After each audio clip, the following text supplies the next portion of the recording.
Mayong adlaw, mayong buntag kaninyo mga katuhog. So for today's video mga katuhog no, islain na pod nga adlaw sa kong spur fishing adventure mga katuhog. Karon day mga katuhog is adlaw Domingo mga katuhog no. Day 2 sa akong pagdive karong simana mga katuhog.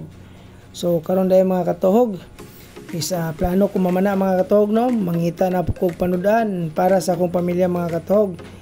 Kay weekend man ron, so mangita na punta og panudan mga katuhog para sa atong pamilya, para iwas na punta nga makapalit sa merkado mga katuhog no. So karon day mga katuhog isa kadlaw na po ni mga katuhog, mga adlaw na pug ko ay pabuntag na ang lantong sa Honas mga katuhog. Then karon day gabi na mga katuhog no, isa dili ko mag solo dive mga katuhog, na ako'y kauban day no na sa akong partner sa kanunay mga katuhog, si Rolando Mante mga katuhog.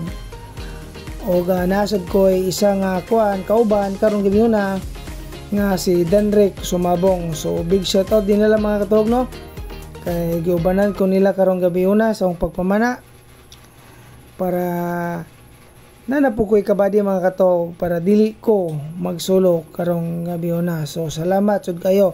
So dive safe na mo mga katuhog no, hinaut ako nga ubanan kami sa Ginoo karong gabi na mga katuhog.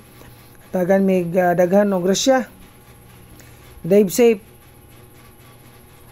og safety nga pagpamana mga katuhog. Alright? Alright.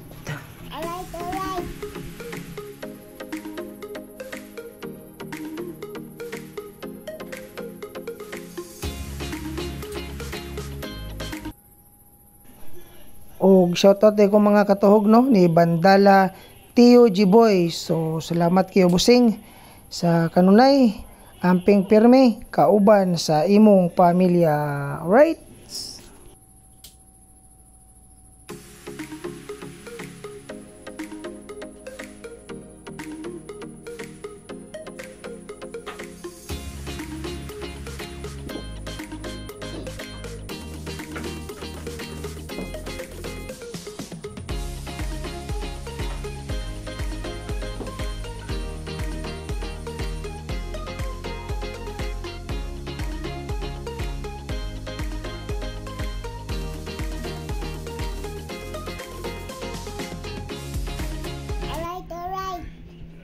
Tomorrow.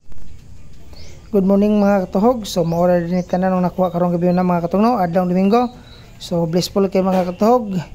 Naana po tayo panudan sa umaabot nga adlaw. Right?